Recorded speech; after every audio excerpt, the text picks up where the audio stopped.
at home. We are nationwide. We are doing this thing. That's all right. We're going to go international. That's blessed. That's a blessing. Yes. I mean, I'm feeling really blessed. I'm going to have to go buy a t-shirt. That's what I'm talking about. We need to get some memorabilia up here.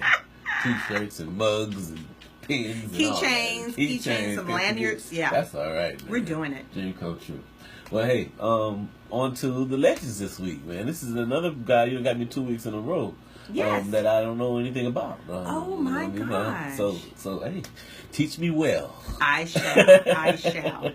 Today's legend is the Right Reverend Richard Allen. Okay. He was born on February 14th, Valentine's Day being, Nice.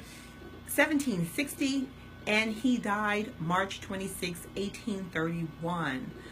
Richard Allen is very near and dear to my heart because I was, in my early years of Christianity, a member of the African Methodist Episcopal Church, AME, and he is the great founder of this wonderful, prestigious, typically black organization. Right. He's known to be a minister, an educator, writer, and one of America's most active and influential black leaders.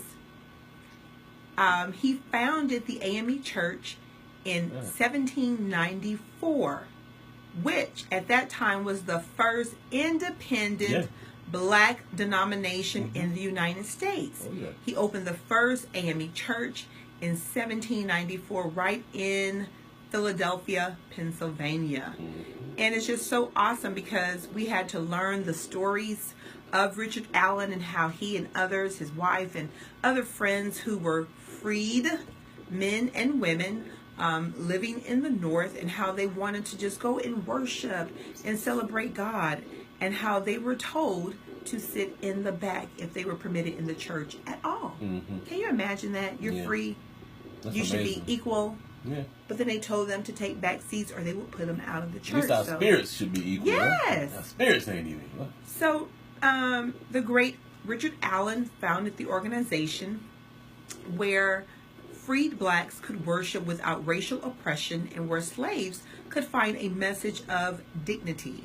He worked to upgrade the social status of black community across the land, organizing Sabbath schools to teach literacy and promoting national organizations to develop political strategies. A lot of the great leaders wore many hats. They were ministers, they were teachers, they were political leaders. They had, correspondences with the first original White House officials. So we've always been on the scene. That's right.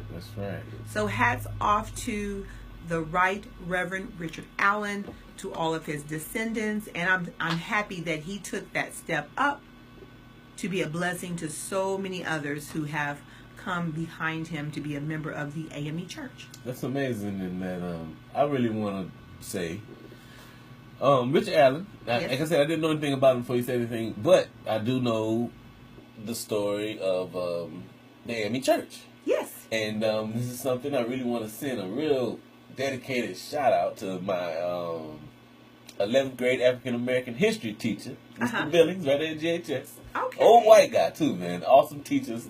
Not that I had anything to do with it, but he taught us African American history, and he taught us. This is one of the stories that he taught us. Like you just said, the pastor, a lot of the community leaders were also pastors, and the pastors also political figures, business. They wore many hats, and the AME Church was, like you said, which is the oldest black denomination. Right. Richard Allen was the founder of, and they started because of I think we could only Africans could only be 3 or more. For 3 or more of us, it would have been illegal to convene unless you started a church, unless there was a church. And from that law, Richard Allen was a part of his genius. Right. You know what I mean? To create and look what came of it. So I really.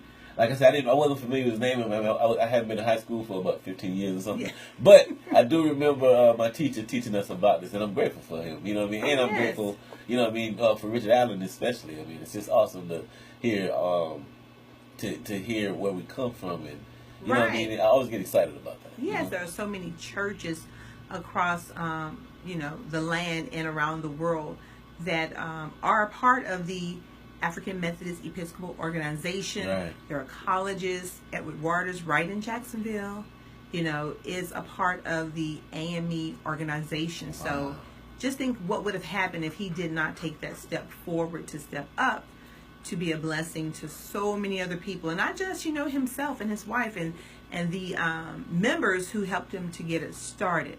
So hats off to the legend of the Right Reverend Richard Allen. Awesome. Well, hey, that was really, really, really good. Awesome. Yes. They're just getting better and better. So I really want to take my hats off to you for captaining that ship right now. Yes. I try because that's the essence of the show. Some people stop me. I'm always out and about everywhere. You'll see sunshine beaming all over Gainesville, all over Alachua County, in different places. And someone asked me, well, why did you start the show? What's so important about it? Nice. And I got a little offended. I said, this show was started due to the fact that typically we, meaning people of color, black people, only celebrate black history or African American history during the month of February. Right. We sit back and complain, that's the shortest month of the year. Why we can't celebrate blah, blah, blah. And it just made me think, DJ Jerk, we can celebrate on a daily basis, on a weekly basis. We can make every month Black History Month if we so choose to celebrate. Absolutely. All of the many contributions that so many great people have made and are making for a quality lifestyle for everyone. So that's the essence of the show, why of who we are as a people, the great contributions we've made, and the awesome things that we're doing around the world. Wow. Well, thank you. You're welcome. On behalf of the community, I really appreciate that. Yes, yes. Well, hey, we have our gospel artists coming up next. Sure. So, we're going to allude to that in a minute. I don't want to give it away. I almost did, but I'm glad I did. I almost gave it away too, and I said, yep. We'll keep our lips closed on this. Keep them sealed. You have to stay tuned. That's what's up. To the Refresh on Friday show to hear who is the gospel artist of the week. Always a good one, too.